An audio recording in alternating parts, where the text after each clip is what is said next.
Welcome to Influencing the Future of Space Launch, the making of Spaceport America.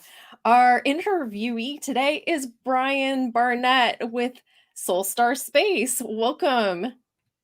Thanks, Lisa. How are you doing this morning? Great. Thank you so much for making time to chat with us about the making of Spaceport America today. Sure, my pleasure. So maybe you can start by just telling us a little bit about what Spaceport America is.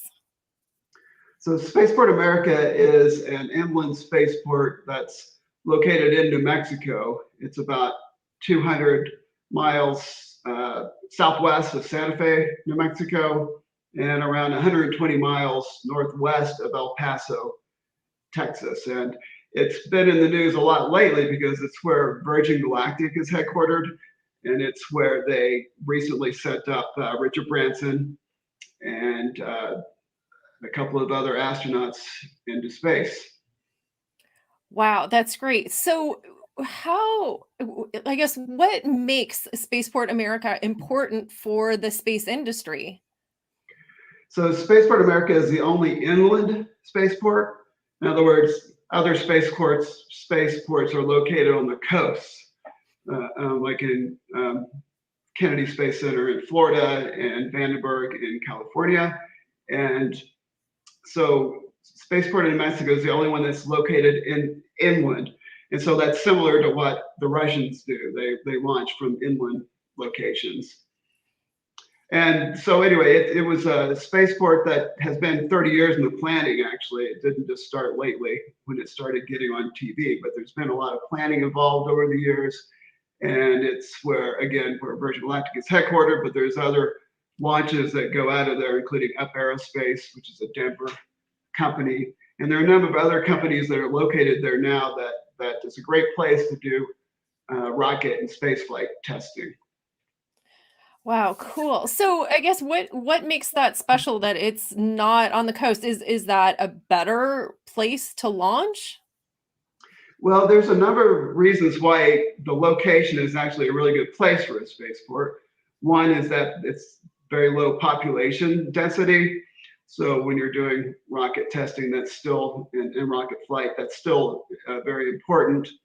It's also located at around 4,000 feet above sea level, so it's closer to space, so to speak. And great weather, it's really good weather.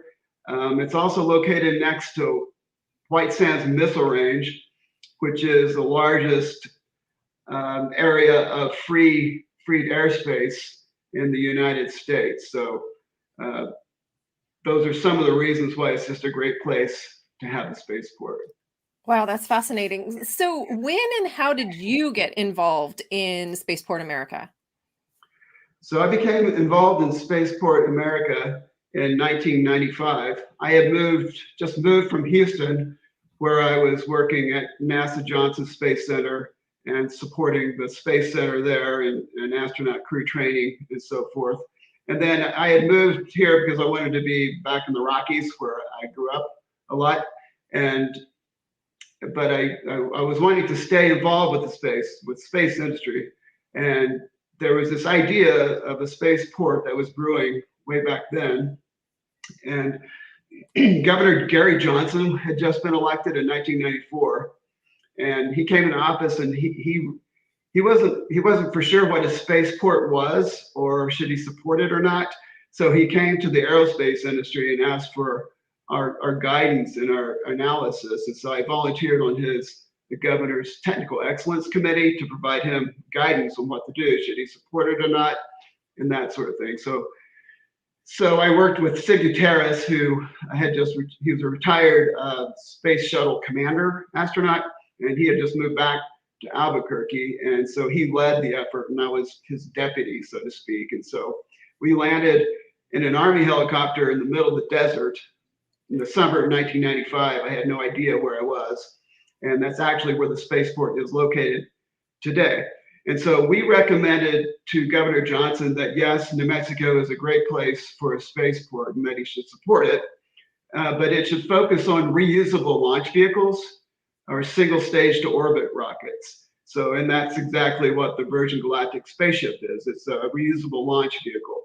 And we said that was important because you don't want to drop boosters on land, so to speak. Like Dallas, Texas wouldn't be appreciative, if, so to speak, if we were flying out towards the Northeast and that sort of thing. But we also told the governor that we should write a business plan. The state should write a business plan. And so the state legislature put aside $300,000 in early 1996 for this business plan. And so I was working for KPMG Pete Marwick at the time. After I had left NASA, I was working for their space and high technology group. And we actually focused on space industry, commercial space, market analysis, business planning for all things commercial space, including spaceports. We had actually written some business plans for spaceports already. So I wrote the proposal and we won in September 1996. So I basically spent the next 2 years almost full time leading the business planning team. And we also, Hanson Scott, who was the director of the New Mexico Office of Space Commercialization in '98, he asked us, KPMG, to look at 11 sites around the state of New Mexico to figure out where the best place for the spaceport would be. And we, so the location had already been, a location had already been identified by New Mexico State University and the Physical Sciences Laboratory there. They had already identified this site, but a lot of places in New Mexico wanted the spaceport. And so we went around to 11 different sites and did a second analysis of where the best place would be based upon a lot of factors. And we ended up being at the exact place, or recommending the exact place where Spaceport America is today. Wow. So what were some of the factors that went into selecting the site where you ended up as opposed to the 10 other locations that you looked at? So it's a really good question. We looked at existing infrastructure. Was there other, there's a couple of places on White Sands Missile Range that we looked at, and they actually had some existing infrastructure like runways and so forth. And we looked at, also there was technical reasons in terms of the trajectories flying out of the spaceport. We looked at that, population centers we didn't want to fly over and that sort of thing. We also looked at whether or not, the population density. So for instance, Roswell was interested in having it, and Roswell has this really long runway, a World War II era runway, but that's what they had that was really good. But there were also quite a few people around already. It's also located on state land, and it's located next to, right against White Sands Missile Range. So it's actually part of the extended area of White Sands Missile Range, which is good from keeping airplanes from flying over and that sort of thing. We also wanted to have, make sure that electricity was close by, and as well as a rail line. And so this turned out to be a really great place for it. Fascinating. So what were some of the key turning points as Spaceport America came to fruition? So one of the main things was that White Sands Missile Range had to say it was okay, basically, because they do a lot of testing out of there. They don't necessarily want other commercial rockets flying in or around their airspace to interfere with their testing. So that was a really big one. And we finally got that approval, or the state got that approval over the years, but that took quite a while. And then, it's also located, there are some ranches right there. So there's some private ownership as well. If you go to the spaceport, which I encourage everybody to do, it's just a beautiful facility. You basically are driving through a ranch, basically working ranch. So that's still out there. So the ranchers had to agree to allow that to be built right there. And of course, raising the money for it. Yeah. Were there other roadblocks that you ran into along the way? Those are the main ones. Yeah. Okay. What year was Spaceport America actually launched then? So you kind of started, I guess, in 95, 96, right? So then how long did it take until we were actually launching from Spaceport America? And so the early planning actually even started in 1990, even before I arrived on the scene. There were some early studies that Senator Pete Domenici actually had a role in getting funding to start looking at this. Uh, and then, the first launch was in 2006, I believe. And but obviously a lot of things had to happen before then. So um, you asked me who are some of the most important people or some of the occurrences that happened to make this work. And when we did the original business plan, we knew how extremely difficult it was going to be for a spaceport to be developed, especially by a non-federal organization. We knew the extreme challenges, and so I pretty much at that time I really felt like some kind of miracle was needing to happen, and so the miracle occurred. I think is when Governor Bill Richardson, who became governor, I believe, in 2000, he had a random meeting, introduction to Sir Richard Branson in Washington, D.C. I actually spoke, I believe it was Washington, D.C. I spoke to Governor Richardson a couple years ago about this because I was always curious. And I think it was just a random meeting. They didn't actually try to make this happen per se, but they shook on it that day, and that was the turning point because then you had an anchor customer, and you had a very well-known person who was who had the billions of dollars that are needed to build rocket companies. And so, and Governor Richardson was a powerful governor. He had a lot of vision. He liked these large visionary projects, and so then the process got started. His economic development director at that time, Rick Homans, was a really important person too, who kind of took this and ran with it. And of course, a lot of other things had to happen to make it work, including to pay for it. We have to thank the citizens of two counties there around the spaceport, Sierra County, which is where the spaceport is located, and Doña Ana County, which is where Las Cruces is located, which is fairly close. And the voters actually voted to have a small increase in their sales tax to finance this, which was over $200 million. Wow, that's amazing.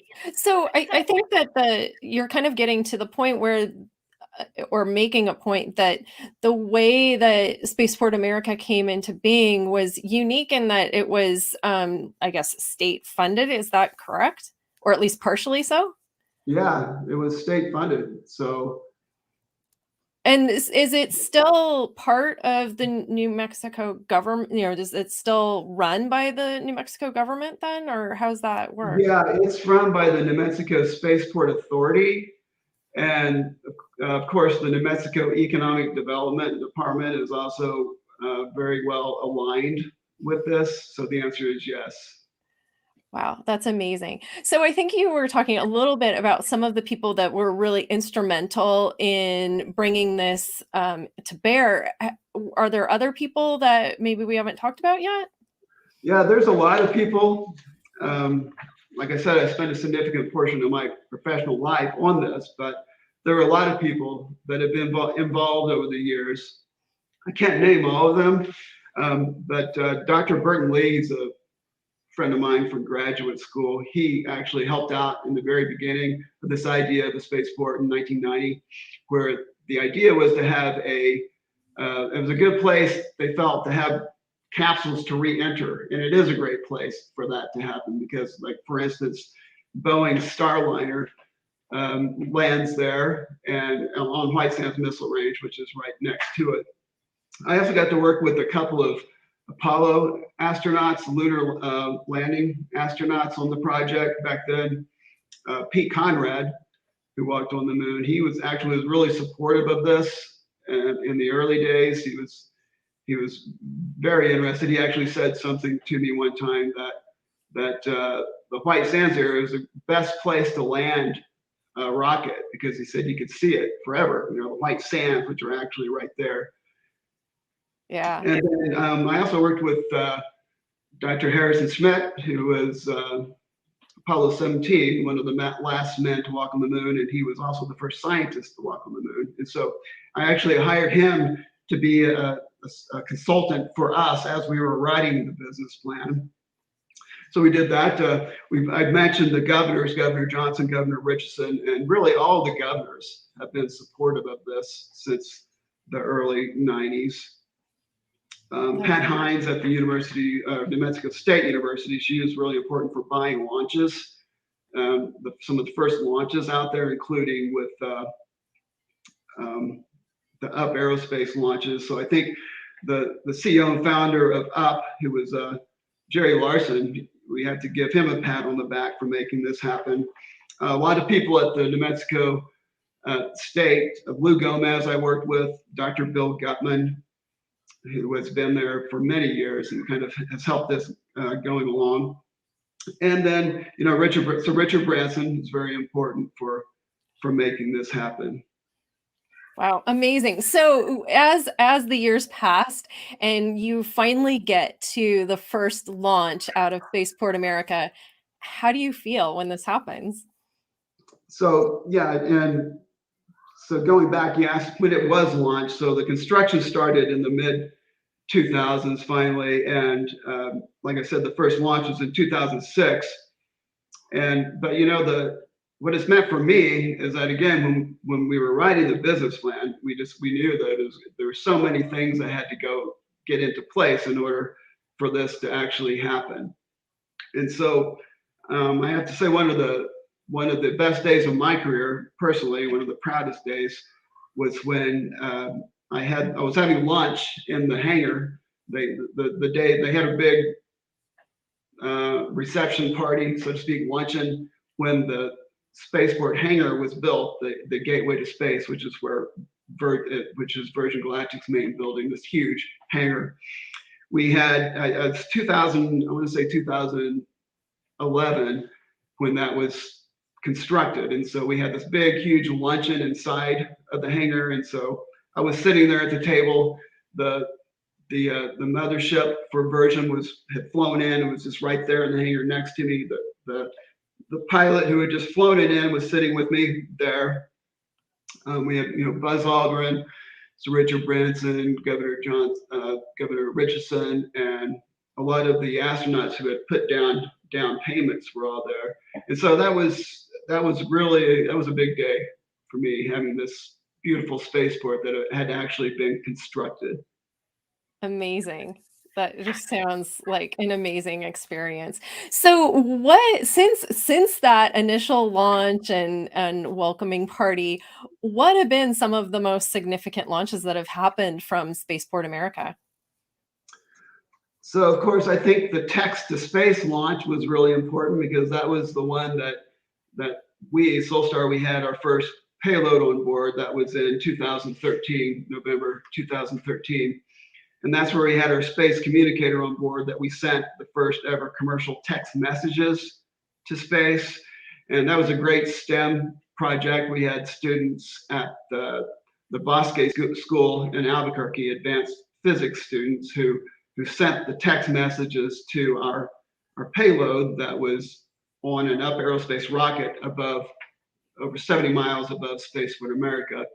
And we wanted to see if, in fact, we could use commercial satellites that were in low Earth orbit to provide this communication. That is the whole reason that Solstar Space exists, is to provide like an internet connection to spacecraft. And so we really didn't know if this was going to work at that time. And so that's why NASA gave us, or we signed a Space Act agreement with NASA in 2013 to test this concept that we could use commercial satellites that were in orbit already to provide an internet connection on board spacecraft.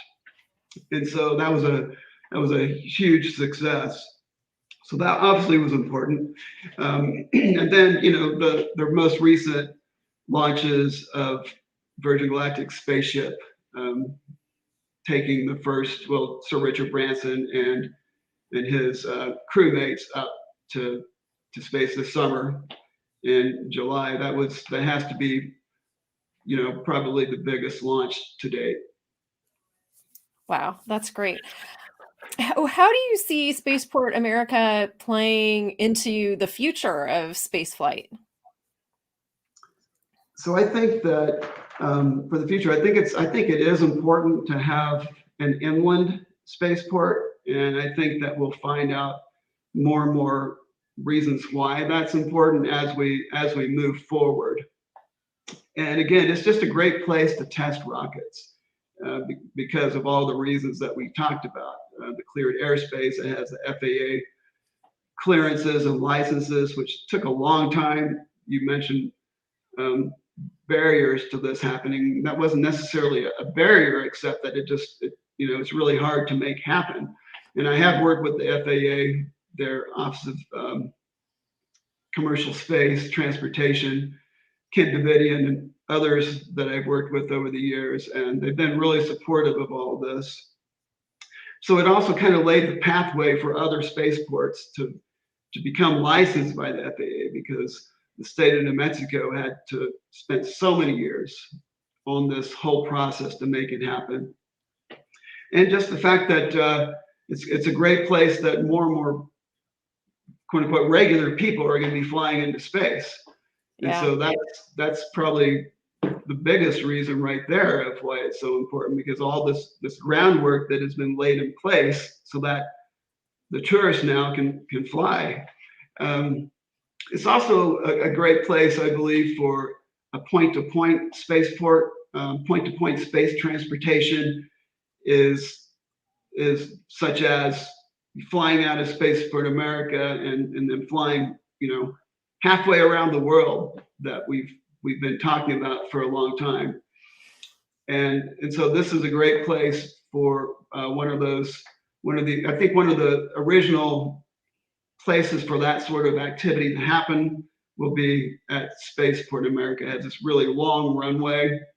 So it's a great place to land. So I think, and it's pretty close to I-25. It's about 25 miles away from I-25. And then like we talked about, there's a rail spur there as well. So I think one of the first markets for that sort of thing, besides people, which will happen eventually, is freight. So just really quick moving freight and other goods from one place around the world to, around the world or halfway around the world, really quickly, which is what that capability will allow for. Wow, amazing. And you'll have to track all those goods, so you'll need Solstar communications for that, right?